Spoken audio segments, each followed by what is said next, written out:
赵远林，你就是个没用的草包！要不是为了给金宝落户，谁稀罕嫁给你这个满身泥腥味的庄稼汉？实话告诉你，金宝是我和眼里的孩子，你那个亲生的早就烧成灰了，那是他活该，谁让他挡了金宝的路？远林叔，救救我！凄厉的叫喊声伴随着滚滚浓烟，仿佛铁锈般的腥甜味直冲脑门，恨，滔天的恨意像毒蛇一样啃噬着我的骨头。我赵远林为了这家人当牛做马一辈子，供养奸夫陈延礼当官，把野种赵金宝宠上天，甚至在火场里舍命救下赵金宝，任由亲生女儿被烧死。可结果呢？我落得个家破人亡，在大年夜被那对奸夫淫妇赶出家门，活活气死在雪地里。我猛地睁开眼，胸口闷得发烫，四周不是死后那片冰冷荒凉的虚无，而是1985年盛夏那闷热潮湿的土屋，耳边仿佛还回荡着上辈子亲女儿被活活烧死时的哀嚎。老天爷开眼，竟然让我回到了这一天。1985年6月14日，赵金宝为了听响声，偷偷在牛棚放炮仗点燃草堆的那一天，我大口喘着气，浑身冷汗湿透了背心。我第一时间冲到土炕旁，翻开那口破旧的红漆木箱，果然里面塞满了赵金宝攒的火药炮仗。这一次，我看你还怎么放炮！我一把抓起那些祸根，冲进院子里，直接扔进了盛满脏水的泔水桶里。看着那些炮仗在水里慢慢盛开，我的眼神冷得像冰。处理完这一切，我摸了摸怀里，那里有我这半个月偷偷去镇上打散工，帮人扛大包换来的5毛钱。我攥紧了那几枚硬币，快步走出家门，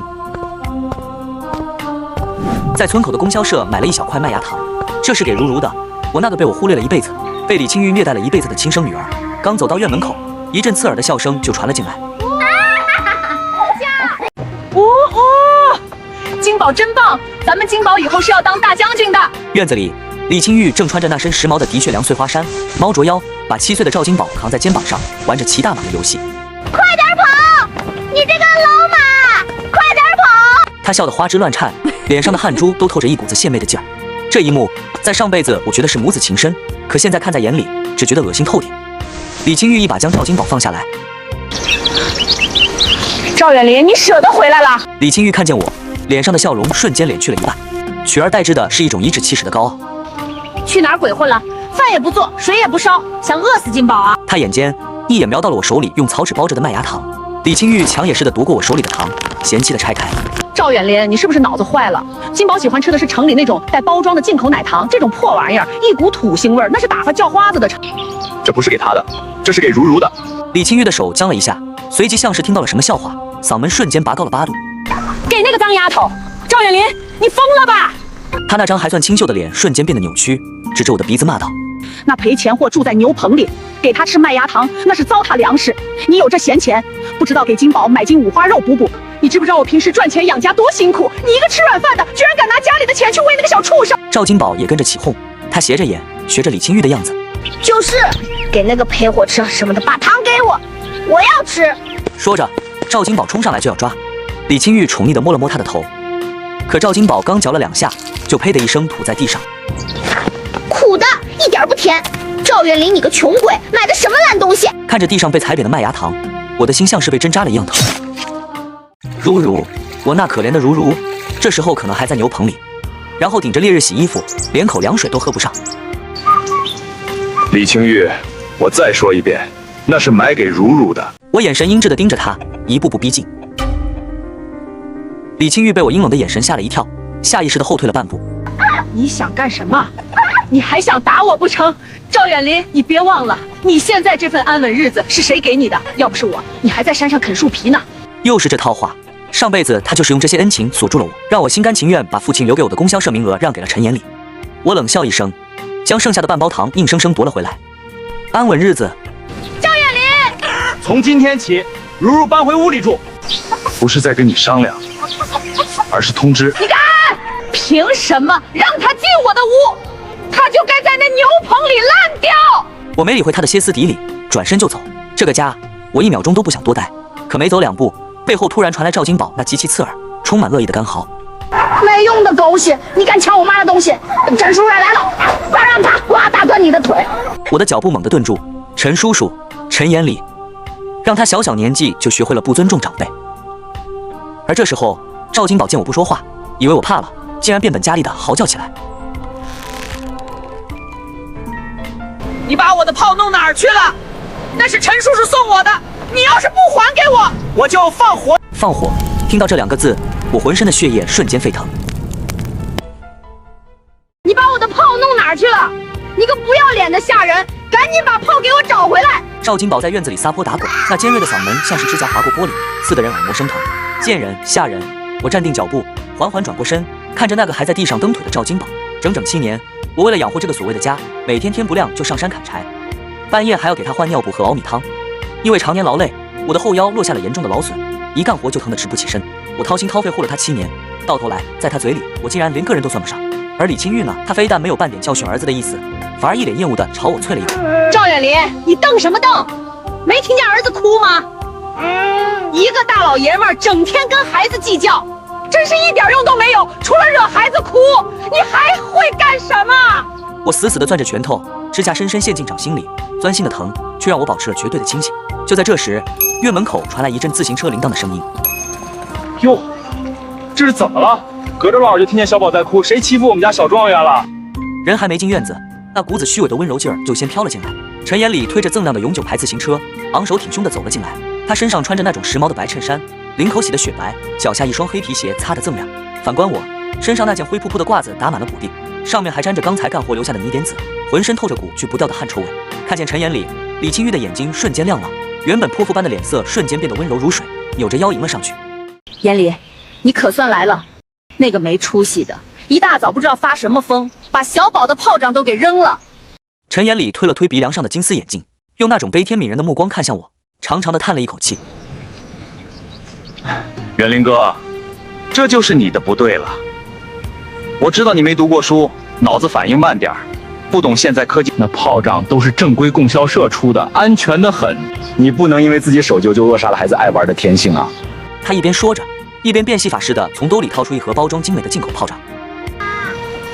小宝看，这是叔叔从县城给你带回来的金龙土猪，比你之前那些都响。看到那盒炮仗，我浑身的血都凉了。就是这盒炮仗，上辈子被赵金宝扔进了牛棚的草垛里，引发了那场无法挽回的大火。不许给他！我低吼一声，跨步冲上去就要抢。臭要饭的，没文化的东西，你滚远点儿！我才不许你我当我爸爸，又脏又臭，身上一股猪屎味儿，带出去都下去丢人！我要陈叔叔当我爸爸，陈叔叔才是大英雄，你算个什么东西？我的心在那一刻彻底冷成了冰。是啊，我脏，我臭。当初我爸留给我的供销社名额，李清玉哭着喊着说陈延礼身子骨弱，干不了农活，求我把名额让给他。我傻呵呵的答应了。结果他陈延礼在供销社坐办公室吹风扇，我却要在地里顶着太阳刨食。他能喷香水，我有干不完的脏活累活。他能带着赵金宝逛公园，我却要给他们一家3口洗臭袜子，做晌午饭。我活生生把自己熬成了一个邋遢的庄稼汉，却成了他们嫌弃我的理由。看着眼前这一家3口如胶似漆的恶心模样，我突然想通了，这辈子老子不伺候了。我深吸一口气，声音平静的让李清玉有些发毛。既然你们这么投缘，那我就腾个地儿。李清玉，咱们离婚吧。此话一出，院子里瞬间安静了。李清玉愣住了，陈延礼眼底飞快地闪过一丝得意的狂喜，但很快就被他掩饰了过去。远林哥，你这是说的什么话？陈延礼突然红了眼眶，一副受了大委屈的样子。清玉，肯定是因为我经常来，让远林哥误会了。你要是有气就打我吧，别跟远林哥闹。要是害得你们离婚，我这辈子都良心不。他嘴上说着劝和，可那神态分明是在火上浇油。李清玉果然上当了，他心疼地拉住陈延礼的袖子，转头对着我怒目而视。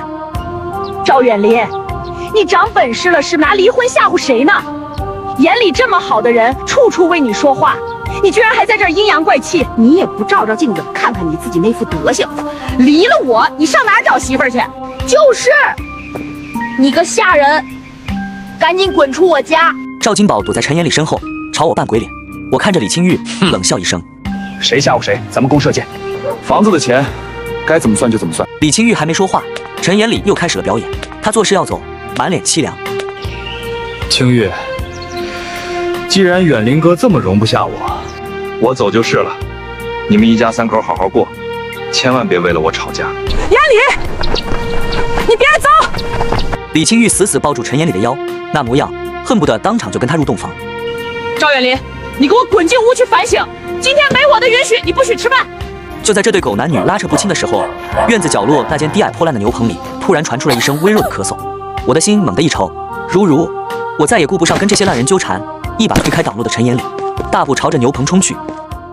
我发疯似的冲向院子角落那个破烂不堪的牛棚，还没靠近，一股潮湿腥臭混杂着腐烂草料的味道便扑鼻而来。这地方连村里的牲口都不愿意多待，可我的亲生女儿竟然在这里住了整整1年。微弱的咳嗽声像细针一样扎进我的心窝。我推开那扇歪歪扭扭的木栅栏门，阳光透过房顶的破洞漏了进去，照在那个瘦小的身影上。如如今年7岁了，可看起来像只有5岁那么大。因为常年见不到太阳，她的小脸呈现出一种病态的蜡黄。此刻，她正踮着脚尖站在湿漉漉的草垛上，正焦急地往外看。见我进来，她先是吓得一缩脖子，随即看清是我。远林说。她仓促地想跳下草垛，却踉跄了一下。我一个箭步冲上去抓住她。远林说：“您别生气，别为了我跟玉姨他们吵架。”她反手抓着我的袖子，懂事的让人想哭。其实我在牛棚里挺好的，真的，这里有干草，还有小虫子陪我玩的，我一点都不委屈，真的。舒服自在。我看着周围飞舞着的足有鹌鹑蛋那么大的毒蚊子，看着他手臂上密密麻麻的红肿包块，再看看墙根处还没来得及倒掉的早已发酸的残羹剩饭。上辈子我的女儿就是在这个甚至转不开身的方寸之地，在那个火药引燃的烈焰中，被烧成了一具枯骨。对不起，如如，对不起。我哽咽着，泪水决堤而出。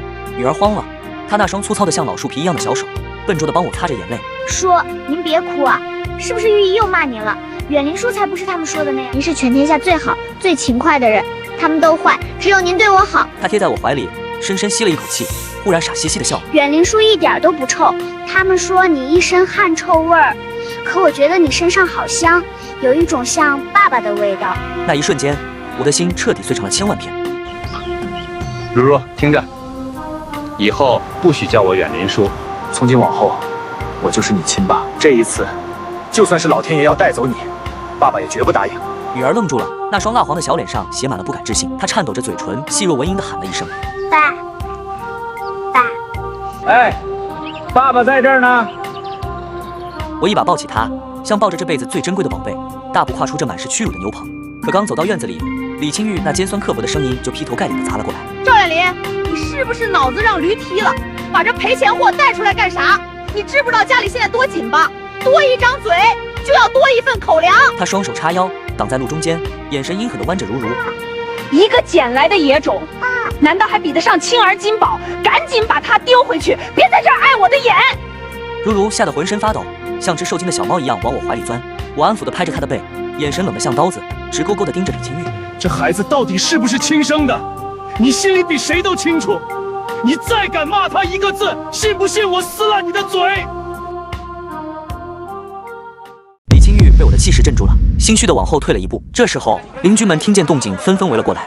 李清玉见状，眼珠子一转，立刻换上一副受尽委屈的嘴脸，一屁股坐在地上，拍着大腿，哭天喊地。大家伙儿快来看看啊！赵远林这个没良心的，新招骗到嘎吱窝窝里去了。我家金宝连单独的树丛没有呢，他倒好，非要把个捡来的赔钱货当宝供着，他还要跟我离婚，要把这个家拆散啊！远林啊，清玉那是为了日子好，你怎么能这么拎不清呢？就是，陈眼里多好的人，还经常帮衬你们家，你对金宝还没人家眼里上心，这像话吗？陈眼里站在人群里，一身白衬衫衬得他像个正人君子，他装模作样的摇头叹气。各位，快别这么说，远林哥可能只是心情不好。我虽然照顾金宝多一些，但那也是看在咱们两家世交的份上。要是远林哥真的这么容不下我，我走就是了。这番话引得邻居们更是一阵唏嘘，纷纷夸赞陈眼里大方得体，骂我不知好歹。我冷笑一声，抱着如如直接回了屋。这些烂账我迟早会一笔一笔清算。进屋后，我把如如安置在椅子上，打算把这些年偷偷攒下的几10块钱和父亲留下的那块金怀表拿出来。可是当我掀开炕席底下的褥子时，我整个人都僵住了。藏钱的布包不见了，那个用红绸子包得严严实实的金怀表也不见了。那是我的命根子，是我爸留给我最后的念想。上辈子李清玉说搬家弄丢了，我竟然傻傻的信了。可现在看着空荡荡的炕面，再联想到刚才赵金宝那副得意洋洋的嘴脸，我心头的怒火瞬间烧毁了最后一丝理智，猛地拉开房门，冲着院子里大吼一声：赵金宝，你给我过来！你是不是偷老子的东西了？我冲出房门时，由于愤怒，呼吸粗重的像是一头困兽。院子里，李清玉正一脸心疼地拉着陈延礼的手，嘴里不知在嘟囔着什么温言软语。大画面，不知道的还以为他们才是新婚燕尔，而我只是个多余的看门犬。赵远林，你吼什么吼？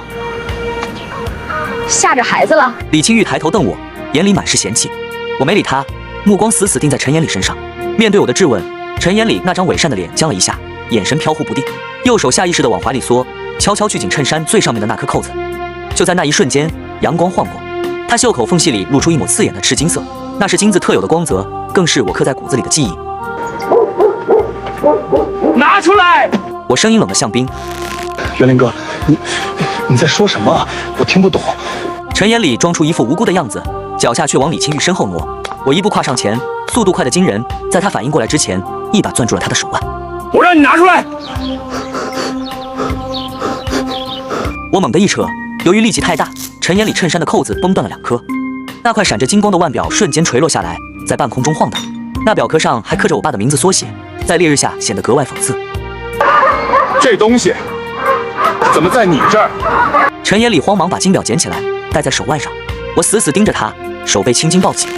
陈延礼的脸色一下铁青，他眼眶一红，竟然当众抹起了眼泪。你别随便冤枉人，这是我自己省吃俭用攒了好几年的钱才买下的。我见你也有一个类似的，还以为咱们缘分深，谁知道你竟然……你瞎说！这是我赵家的祖传宝贝，全公社这一块，你上哪儿买一模一样？就在这时，邻居家的胖小子正蹲在墙根吃冰棍，突然大声喊道：“我看见了！”就在这时，邻居家的胖小子正蹲在墙根吃冰棍，突然大声喊道：“我看见了，是金宝哥！金宝哥早上偷偷摸摸把这表塞给严李叔的，他还说让严李叔带他去买那种最响应口大炮仗。”四周看热闹的邻居顿时发出唏嘘声。嘿，这赵金宝可真行，偷亲爹的东西孝敬外人。这陈副主任也真敢拿啊，小孩子的东西也敢要。陈延礼和赵金宝的脸瞬间成了猪肝色。李清玉见状，非但不觉得羞耻，反而像只护食的母鸡，一把将我推开。够了！赵远林，不就是块破表吗？严李平时帮了咱家多少忙？金宝考双100分是他辅导的，家里的油水票是他给的。你没气质，带着这金表也像个250，送给严李，怎么了？就当是给他的谢礼了。谢礼？他干着原本属于我的工作，拿着原本属于我的工资，住着原本属于我的宿舍。现在连我爸留下的最后一点遗产都要谢给他。李清玉，你这良心是被狗吃了，还是原本就是黑的？你敢这么跟我说话？李清玉气得浑身发抖，指着一旁刚被我抱出来的如如。我看你是被这丧门星迷了心窍，为了个捡来的贱丫头和一点破首饰，就在这儿不依不饶的为难家人。赵远林，我最后警告你一次，你要是再这么得理不饶人，咱俩就真离婚。到时候你带着这个小野种去街边要饭，别想从我这儿拿走1分钱。他依然觉得这2个字是他的杀手锏，觉得我离了他就活不下去。如如被李清玉那副要吃人的样子吓坏了，他的小手死死拽着我的衣角，我还没反应过来，如如竟然挣脱我的手，跪在地上，对着李清玉拼命磕头。玉姨，求求您别生远离叔的气，是如如不好，如如这就回牛棚住，求您别离婚，别赶远离叔走。那清脆的磕头声一声声撞在我心尖上。赵金宝竟然猛地冲过来，但是不小心没站稳，自己摔了个四仰八叉。李清玉和陈延礼的眼睛瞬间红了，那副模样简直像是有人杀了他们的命根子。你敢打我儿子？清玉，这孩子太没教养了，当着面就敢推金宝，长大还得了？那一刻，我彻底愤怒了。我大步跨上前，一把抓住李清玉的脖子，在他惊恐的尖叫声中，我使尽了全身的力气，反手就是一记重于千斤的耳光。李清玉被我扇得原地转了半圈，直接撞在了陈延礼怀里。这一巴掌是替我女儿还你的！不等陈延礼开口咒骂，我猛地回头，对着那张伪善的脸，左右开弓，又是狠狠一记重击。这一巴掌是谢你这么多年照顾我老婆儿子的！陈延礼的金丝眼镜被打飞出去，斯文的脸瞬间肿成了猪头。我抱起地上的如如，在众目睽睽之下，眼神阴沉的如地狱归来。李清玉，这婚离定了。说完，我带着如如大步离去。我要去县里，我要让这对奸夫淫妇血债血偿。天色渐暗，我带着如如从县城回来时，我只觉得浑身轻快，连这闷热的空气都顺眼了不少。一进院子，李清玉正翘着2郎腿在树荫下嗑瓜子，见我空手回来，老大的不乐意，吐掉嘴里的皮子就嚷嚷：赵远林，你死哪儿混去了？这都几点了，还不生火做饭？你想饿死我和金宝啊？旁边赵金宝也跟着起哄。你赶紧把去小爷的书包拎进屋，再去给我倒杯白糖水，我要渴死了。若是在往常，我早就陪着笑脸去忙活了。可现在，我连个眼神都懒得施舍给这两个烂人。我没说话，只是冷着脸烧了一大锅热水。在李清玉刺耳的咒骂声和赵金宝的叫嚣声中，我仔仔细细的给如如洗了个热水澡，洗去了她那一身牛棚里的酸臭味和污垢，换上我刚从县城买回来的花背心。如如像个刚剥开壳的白果。我正回屋快速打包着属于我的那点可怜东西，突然轰的一声巨响，震得窗户纸都颤了3颤。火！着火了！救命啊！我心头一惊，一个箭步冲出屋子，只见东边的柴房浓烟滚滚，火舌已经舔上了房梁。这场景竟然与上辈子牛棚着火时如出一辙。上一世，赵金宝拿着陈延礼给的炮仗，追着如如放，一路追进牛棚，最后点燃了干草。我当时为了救赵金宝，眼睁睁看着亲生女儿葬身火海。这一世，我虽然锁了牛棚，却没料到赵金宝竟然又在柴房玩火。火海中，如如被困在死角，被浓烟呛得缩成一团，却因为怕给我添麻烦，愣是一个救命都没喊。而赵金宝则在门口不远处，正张牙舞爪的哭嚎：“爹，救我！你快进来救我啊！我要是被烧着了，我妈不会放过你。”院子里，李清玉和陈延礼急得像热锅上的蚂蚁，可那陈延礼平时装的一副大义凛然、博学多才的样，真到了火场面前，却吓得双腿打颤，半步都不敢靠近。李清玉看见我，像是看见了替死鬼，猛地冲过来，死命将我往火海里推。赵月林，你还愣着干什么？金宝在里面，那是你亲儿子，你快进去救他！见我不动，他急得五官扭曲，尖叫声变了调。你这个丧良心的！非亲非故的小野种，死就死了！金宝要是少一根汗毛，我让你抵命！陈延礼也跟着在旁边虚伪的喊话：“林哥，救人一命胜造7级浮屠，金宝还小，他是咱们公社未来的希望啊！你快去吧！”多么可笑的一幕！明明是他们的亲儿子，却逼着我去送命。我顶着灼人的热浪，一头扎进了柴房。爹，借我！赵金宝见我冲进来，想都不想就张开双臂要往我怀里钻。慢死了！回去我就让陈叔叔开除你！我径直冲向角落，在如如惊愕的目光中，一把将她死死搂进怀里，用湿衣服蒙住她的口鼻。别怕，爸爸在。随后，我抱着如如，大步流星地往外冲。艾琳，你疯了！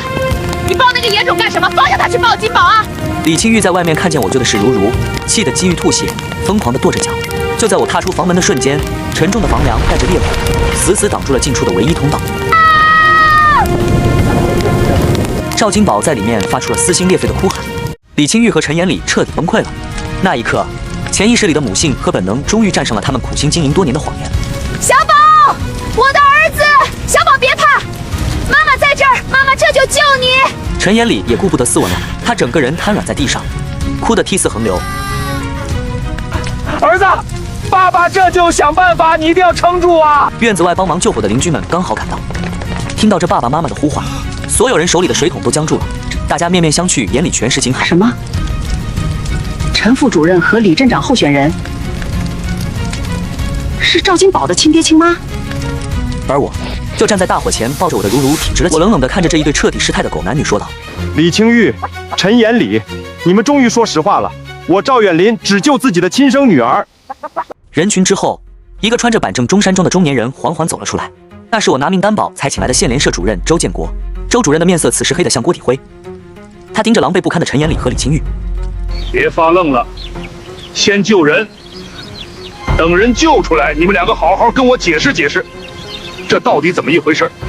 周主任那低沉且带着威压的声音穿透了浓烟和哭喊，像一记重锤狠狠砸在院子里每个人的心头。原本嘈杂的院落瞬间陷入了死一般的寂静。李清玉和陈延礼原本还纠缠在一起，脸色瞬间煞白。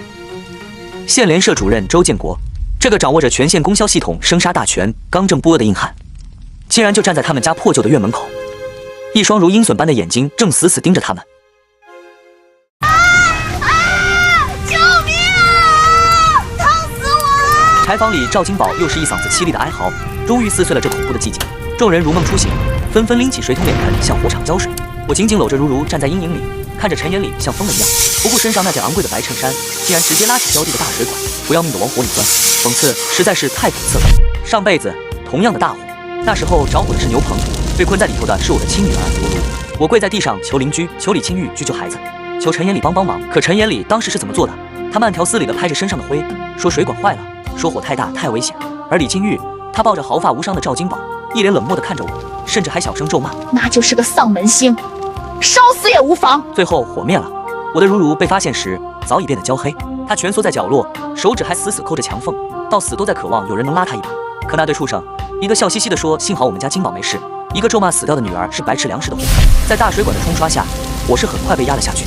柴房里冒出阵阵黑烟，陈延礼灰头土脸地冲进去，像是抱个祖宗似的，把哭得快断气的赵金宝抱了出来。金宝啊，金宝啊！李清玉发疯似的哭喊着，那心疼的模样，恨不得当场替孩子去死。赵金宝浑身被熏得漆黑，鼻涕眼泪糊了一脸。爸爸，我要爸爸抱。这一声爸爸，喊得在场的邻居们全白了脸，纷纷看向脸色铁青的周主任。陈延礼的身体僵住了，他眼里满是心疼，那双一直想伸出去的手在半空中剧烈颤抖，可一接触到周主任那冰冷的目光，他又像触电一样猛地缩了回来。小宝，你爸爸在那儿呢，别乱喊。李清玉也反应过来，现在可是保住官职的关键时刻，他转过头，眼睛充满怨毒和愤怒地看向我。赵远林，你还在这儿装什么？你还是不是个人？就个捡来的赔钱货，冲得比谁都快。亲儿子在火里烧，你连看都不看一眼。听见吗？儿子喊你呢，还不快过来哄哄？园林，这就是你不对了。孩子再怎么着也是你亲生的啊。就是，孩子受了惊吓，乱喊人是正常的，你得大度点儿。看着这群被蒙蔽的人，我发出一阵低沉的冷笑。我怀里的如如被我的冷笑吓到了，小手紧紧攥住我的衣领，我一步步从阴影里走出来。别乱说，我可当不起他的爹。谁的孩子谁救，谁的孩子谁哄。赵金宝的亲爹就在这儿呢，你们两位还要演到什么时候？赵元林，你给我闭嘴！赵元林，你给我闭嘴！他像是受到了奇耻大辱，再次拿出了他那套百试不爽的伪善演技。他对着邻居和周主任深深鞠了一躬，声音颤抖地说道：大家还有周主任，真是不好意思让大家看笑话了。元林哥，他可能心里对我有些误会。我知道我平时看金宝聪明伶俐，辅导他功课多了点。小宝这孩子心事跟我亲，远林哥肯定觉得我抢了他的风头。说着，他看向我，满脸的失望与痛心。远林哥，你可以恨我，甚至可以去公社举报我，但你不能拿孩子的命开玩笑啊！你对那个养女如珠如宝，对金宝却从来不闻不问。孩子潜意识里觉得我比这个当爹的更称职，难道这也是我的错吗？李清玉赶紧接上戏，泼妇似的指着我。哎，周主任您评评理，他赵远林就是个自私自利的疯子，他不光不管亲奶亲儿子，现在还要为了给那个捡来的丫头争宠，硬要把这种脏水往我和眼里身上泼，他这是要把我们逼死啊！两人一唱一和，竟然又把局势带了回去。我听着陈延礼和李清玉在那一唱一和，心里的火烧得几乎要从胸膛里喷出来。好笑，真是天大的笑话。我不关照赵金宝。我盯着那个躲在李清玉身后，满脸嫌恶看着我的小畜生。没人比我更清楚，为了养大他，我付出了什么。他刚出生时，李清玉借口产后虚弱，连奶都不肯喂一口。是我每一个寒冬腊月的深夜，顶着刺骨的北风爬起来，笨手笨脚的烧热水冲奶粉，抱着他满屋子晃悠。为了带他，我在背上绑了个小木椅子，下地干活背着，上山砍柴背着，甚至去供销社扛麻袋也背着。这副30出头的身架子硬生生熬坏了，到现在后腰还像扎着针一样疼。结果呢，陈延礼只是偶尔路过拿块过期的水果糖哄哄他，他就成了好叔叔。而我这个当牛做马的亲爹，反倒成了他嘴里又脏又臭的狗东西。周围的邻居们却被陈延礼那番话蛊惑了，议论声像苍蝇一样嗡嗡作响。也是啊，赵元林对这捡来的丫头也太好了点，邪性。主任，要是远林哥真的这么容不下我，我愿意申请调岗去最艰苦的乡下，只要他们一家3口能和睦就行。好一副舍己为人的白莲花像。邻居们纷纷叹气，说我心胸狭窄。陈延礼见火候差不多了，抹了抹眼角不存在的眼泪，眼神阴毒的补了致命一刀。不过话说回来，元林哥，你干嘛平白无故对那个养女那么好啊？宁可让亲儿子在火里烧，也要救他。该不会这孩子根本不是捡来的，而是你在外面跟哪个女人生的私生女？院子里瞬间像炸开了锅。私生女？怪不得，怪不得，他为了这个丫头要跟青玉闹离婚。赵远林，你这心肠也太黑了吧！自己出轨，还把私生女领回家，让老婆养。甚至连县联社的主任周建国也皱起了眉头，眼神中透出一丝被愚弄的愤怒。毕竟半天前我可是闯进他办公室，言之凿凿说要举报妻子通奸的。我还没开口，怀里的如如却先崩溃了。赵远林，你最好给我一个合理的解释。他猛地挣脱我的怀抱，对着周围那些面目狰狞的大人扑通一声跪了下来。求求你们，别骂远离叔了，远离叔是好人，当初冰天雪地是他把我捡回来的，要不是他，如如早就冻死了。我一把把他抱住，在所有人目光中爆发出积压了2辈子的怒吼：都给我闭嘴！如如她不是私生女，更不是什么捡来的野种。我死死盯着周主任，又扫视过每一个邻居。她就是我赵远林在这世上唯一的血脉相连的亲生女儿。她就是我赵远林在这世上唯一的血脉相连的亲生女儿。全场死寂，只有赵金宝在远处的抽泣声。女儿如如也僵住了，她挂着泪珠的眼睛里满是不敢置信，瘦弱的小手死死抓着我的衣角。周主任勃然大怒：赵远林，你简直是在胡闹！你上午说金宝是陈眼里的种，现在又说如如是你亲生的，你当这孩子是面团捏的，想是谁的就是谁的吗？主任，我没胡闹。我指着瘫坐在地的李清玉，冷笑道：这得问问李清玉同志，7年前他在临镇医院生孩子时，是怎么亲手把刚出生的亲女儿扔进雪地里，又是怎么伙同奸夫陈眼里，把他们偷情下的赵金宝换到我怀里，让我帮他们白养了整整7年。这一席话如平地起惊雷，原本指责我的邻居们全傻了，一个个张大了嘴。爸爸！如如哭着扑进我怀里，那声爸爸喊得撕心裂肺，喊得满院子的人都红了眼眶。李清玉的脸在那一刻白得像纸，他嘴唇颤抖着，还想垂死挣扎。你血口喷人，赵远林，你没证据就在这儿编故事，你那是犯法的，大家别信他的，他是想毁了我，想毁了眼里。陈眼里也跟着叫嚣。证据呢？没证据你就是诽谤！我冷冷地看着这2个跳梁小丑，算算时间，应该差不多了。我抬起头，看向院门口那条蜿蜒的山路。证据？你怎么知道我没证据呢？一辆牛车缓缓停在院门口，车上坐着的是一个穿着旧蓝褂子、面容严肃的老妇人。看见那个老妇人的瞬间，李清玉和陈眼里像是见了鬼一样，整个人抖得跟筛糠似的，彻底崩了盘。牛车的轴承发出吱呀吱呀的酸腐声，在这死寂的院落里显得格外刺耳。车上坐着的老妇人，姓李，是隔壁镇出了名的接生婆兼月子婆。她那张如老树皮般的脸上，一双浑浊却锐利的眼睛在院子里扫了一圈，最后定格在缩成一团的陈眼里和李清玉身上。我拉着李婶的手，缓缓走上前，冲着脸色惨白的李清玉扬了扬下巴。李清玉，也不用我介绍了，这位老人家，你们应该刻骨铭心吧？陈眼里像是被针扎了一样，猛地往后缩了一步，低着头，恨不得把脸埋进胸膛里。李清玉更是抖得像风中的残叶，嘴唇哆嗦着，一个字也蹦不出来。李婶啐了一口痰，嗓音沙哑却响亮：李清玉，李家的那个大闺女，还有这个整天黏着她的陈家小子陈眼里。李婶指着李清玉，对着围观的邻居和面色阴沉的周主任大声道：7年前，这俩人揣着肚子跑我那儿。李家跟陈家那时候闹得水火不容，这闺女没结婚就怀了种，怕被村里人戳脊梁骨，特意跑了几10里地找着我，给了我整整20块钱，那可是大钱呐！就为了托我瞒天过海，照顾着闺女躲在屋里生孩子。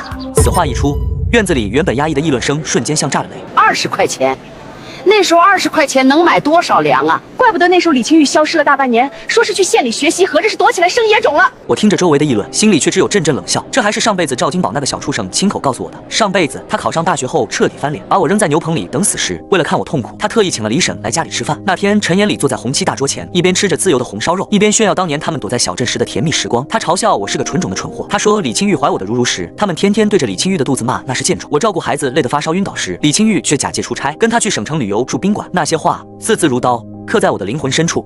李婶还在继续，她指着陈眼里胸口的挂坠，突然大喊：我记得那小子有个宝贝坠子，里面藏着照片呢。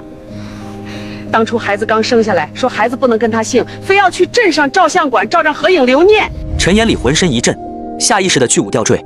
晚了，我像一道黑色的闪电，猛地冲上去，在他惊恐的叫喊声中，一把揪住他衬衫下的吊坠，咔吧一声，一枚精巧的铜色挂坠落入我手心。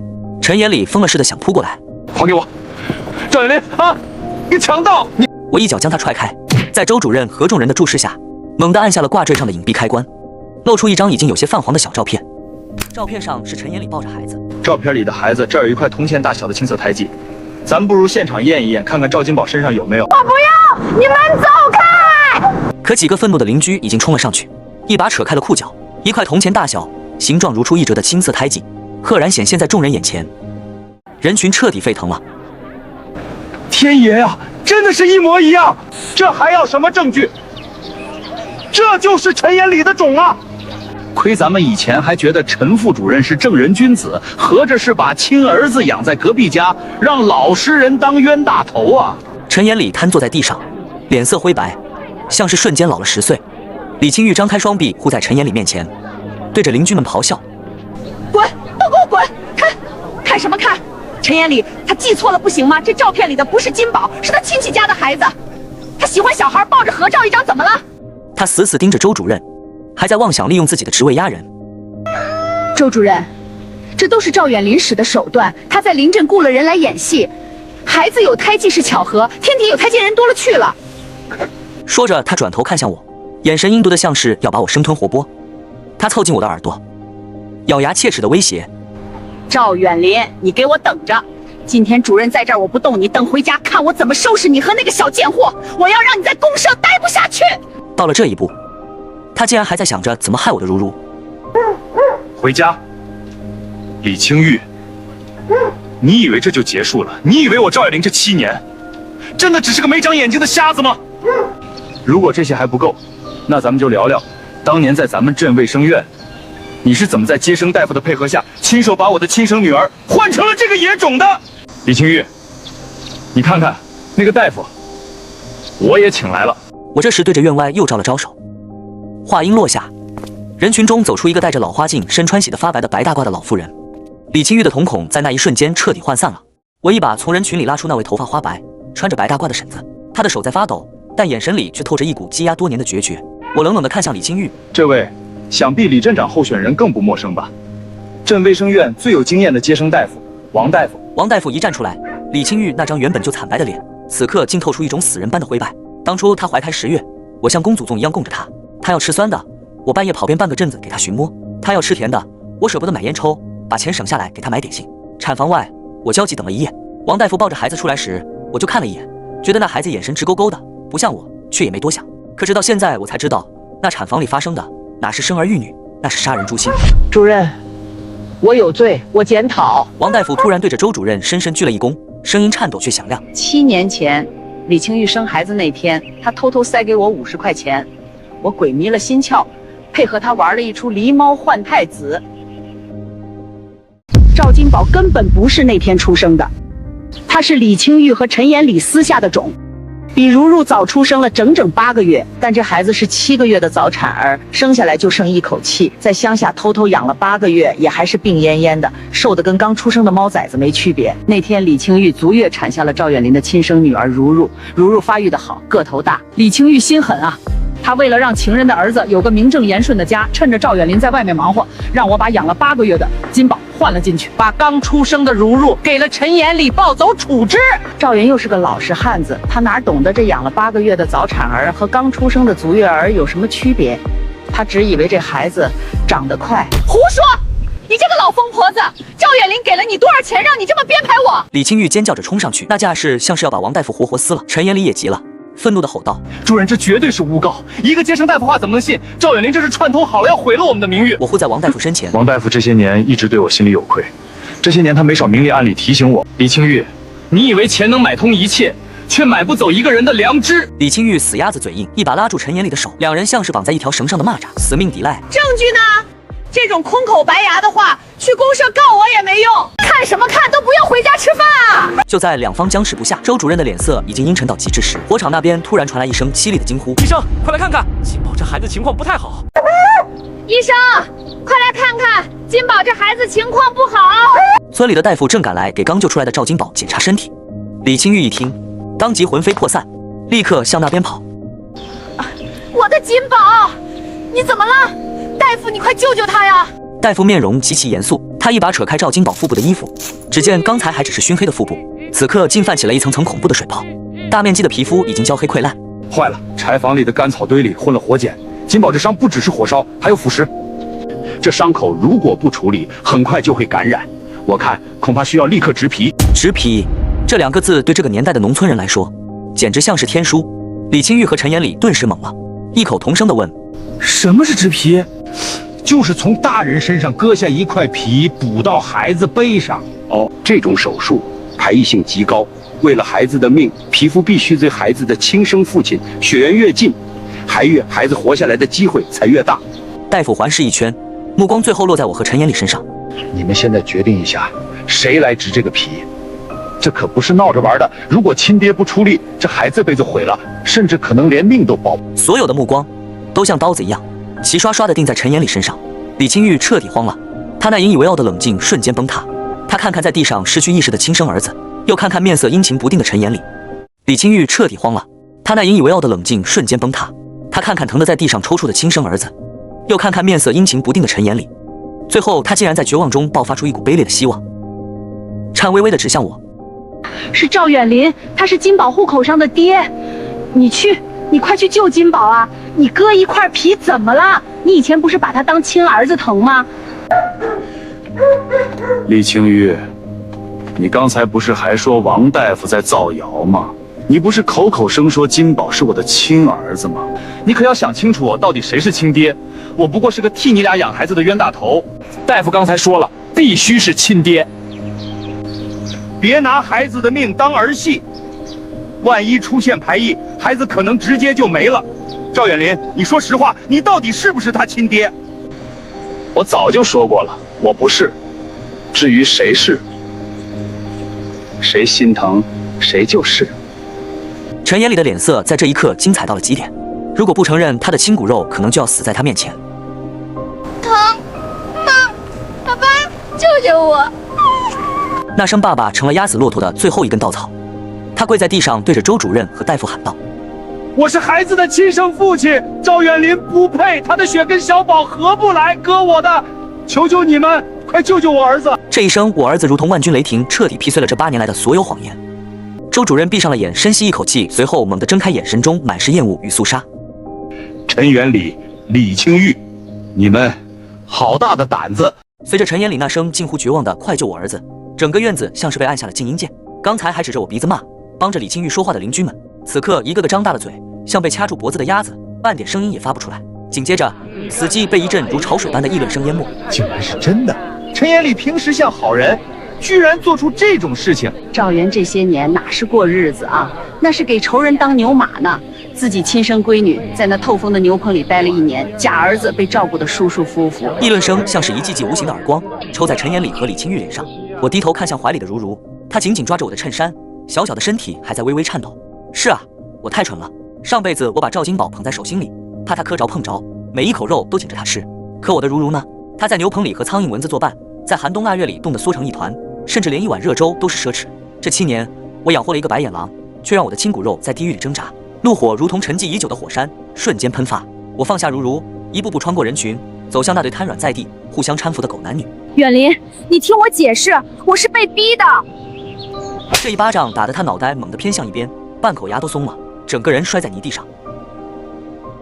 这一巴掌是替我爸妈打的，他们到死都以为你是好媳妇儿。没等陈延礼反应过来，我反手也给了他一巴掌。这一巴掌是替如如打的，你霸占了我的工作，还让你的野种欺负我的女儿，你这种畜生也配当人！陈延礼被打猛，却还捂着脸，颤抖着指着火场方向叫道：“赵远林，你打我也没用，先救小宝，我是他亲爹，我这就割皮救他。医生，快带我手术！”我看着他那副急着献计的模样，突然停住手，嘴角勾起一抹讥讽的笑，轻声笑道：“陈副主任，先别忙着割皮。忘了告诉你，这植皮的手术呢，是我请大夫专门为你演的一场戏。赵金宝背上那点伤，抹点红药水过紧就结痧了，根本用不着植皮。”陈延礼的眼珠子猛地一凸，整个人僵在原地，像个滑稽的木偶。你炸我！没文化是真的可怕，连这种最基本的医学常识都不知道，还整天装出一副读书人的清高模样。陈延礼，要是你不主动认领，这换孩子重罪，我还真得费点功夫去查证据。可现在是你当着县联税主任的面，亲口承认了这野种是你的亲生骨肉。赵玉林，我要是拉了你！够了！县联社主任周建国大步走上前，他此刻的脸色已经不仅仅是难看，而是透着一股铁血般的肃杀。陈延礼、李清玉，你们不仅作风败坏，甚至舍先弃隐，霸占公职，你们2个简直丢尽组织的脸！陈延礼瞬间蔫了，瘫在地上成了默不作声的鹌鹑。周主任效率极高，当着全村人的面，直接宣布了决定：陈延礼即刻起撤销供销社副主任职务，开除公职，等待组织进一步调查处理。李清玉，镇长候选人资格取消，撤职查办，终身不得担任公务岗位。不仅如此，由于陈延礼的工作名额本就是霸占我的，周主任当场拍板，将供销社的正式职位还给了我。那一刻，我仿佛听到了上辈子灵魂深处的枷锁破碎的声音。半个月后，离婚手续办妥，李清玉和陈延礼被判归还我几百元钱，那是这些年我寄给李清玉的工资和家里被他们挥霍的遗产。这笔钱在1985年足够我和如如重新开始。搬离那个家的时候，我只拎了一个破木箱子，里面装着我的几件旧衣服，还有如如那几件洗得发白的补丁褂子。房子是李家的，我不要，那里的每一寸土地都沾满了让我作呕的谎言。爸爸，我们以后住哪？如如拉着我的手，眼神里有对未来的不安，但更多的是一种前所未有的自由感。组织给爸爸申请了员工宿舍，就在供销社后头。以后咱们有自己的家了，没人敢欺负你。我抱起他，亲了亲他的小脸蛋。再见到李清玉和陈延礼，是在1个月后。那时我已经换上了整洁挺酷的深蓝色供销社制服，头发里的利索，整个人精神抖擞地站在柜台边，而门外那几个身影正一步一挪地朝这边走来。1985年的秋天来得格外爽利，我坐在供销社宽敞明亮的柜台后面，穿着一身崭新的深蓝色制服。以前买不起这种缺梁衬衫，现在我一口气买了5件，每天换着穿。我的手不再像以前那样满是泥垢和老茧，渐渐养回了当年的白净。更让我欣慰的是，如如现在脸上终于长了肉，白白净净，透着一股子灵气。今天我特意给如如扎了2个麻花辫，系上鲜艳的红领巾。她背着新买的帆布书包，走路都带着风，那是去上学的脚步声。爸爸，我去学校啦。慢点跑，放学了爸爸给你做红烧肉吃。正缩在电线杆后面，像3只阴沟里的老鼠，死死地盯着这里。那是陈延礼一家3口。现在的陈延礼哪还有半点当初副主任的威风？他那头精心打理的头发已经乱成了鸡窝，衬衫领子黑得发亮，整个人憔悴的眼窝深陷。而李清玉更是凄惨，他被以前欺负的村民打了一顿。这个被宠上天的小孩子彻底成了陈家人的噩梦。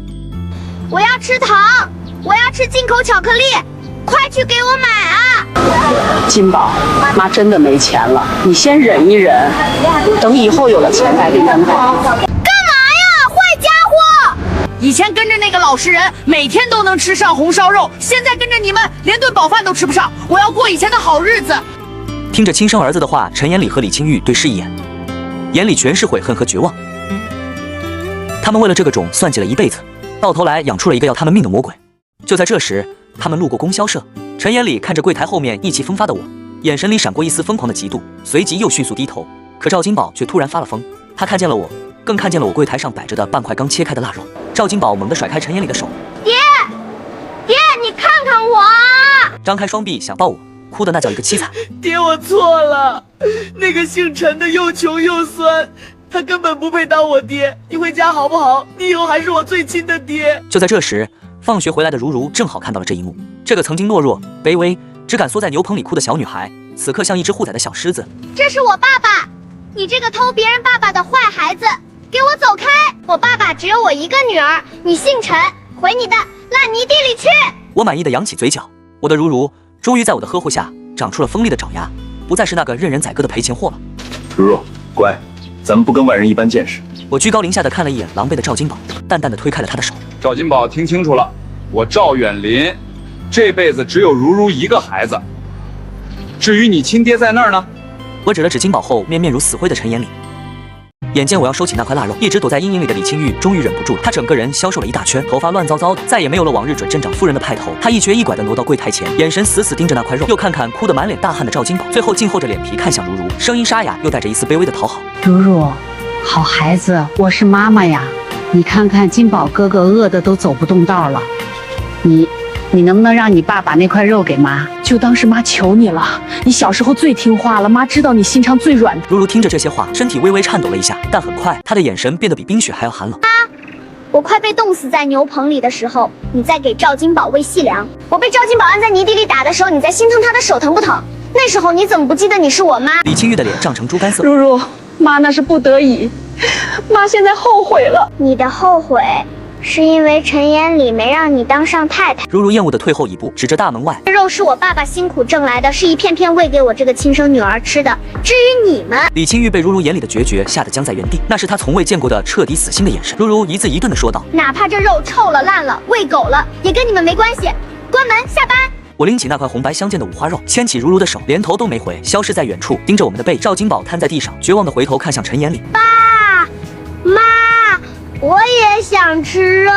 陈眼里看着他，眼神里却不再有慈爱，只剩下一片冰冷的厌恶。为了这个孩子，他丢了官，丢了脸，丢了这辈子所有的体面。可这孩子竟然为了块肉就要当众管别人叫爹。你不是想让他当爹吗？那你去找他，没钱养你这个白眼狼！陈眼里厉声尖叫，猛地甩开赵金宝，头也不回地跑了。李清玉看着跑掉的陈眼里，又看看地上的赵金宝，他那双曾经算计一切的眼睛里，终于流下了悔恨的眼泪。他没有去拉赵金宝，而是悄悄地一瘸一拐地引入了人群。后来，我零星听到了关于他们的消息。陈眼里去了遥远的南方，据说在码头做体力活，死在了一场斗殴中，连块墓碑都没有。赵金宝被组织部的人送还给李清玉时，还没来得及批评他，就在家门口就看到在悬梁上摇晃的黑影。最终，赵金宝被送进了孤儿院。几年后的秋天，如如上初中了，他是全校闻名的优等生。学校组织慰问活动，去县里的孤儿院进行诗朗诵表演。我作为家长代表，借了一台海鸥牌相机，笑着站在台下给女儿拍照。台上的如如穿着洁白的校服，站在舞台正中央，大声朗诵着关于阳光与新生的诗句。就在这时，我的余光瞥见舞台侧角的阴影里，有一个瘦小萎缩着身躯的孩子，正死死地盯着我。爸爸，救救我！那是赵金宝，但我连头都没有转一下。上辈子的债，这辈子的怨，早在那个火场之后就两清了。如如，看爸爸这里，笑一个。我按下快门，镜头里是女儿如花般灿烂的笑脸。在这个时空里，那些腐烂的、恶心的、丧尽天良的过去，再也不重要了，幸福才刚刚开始。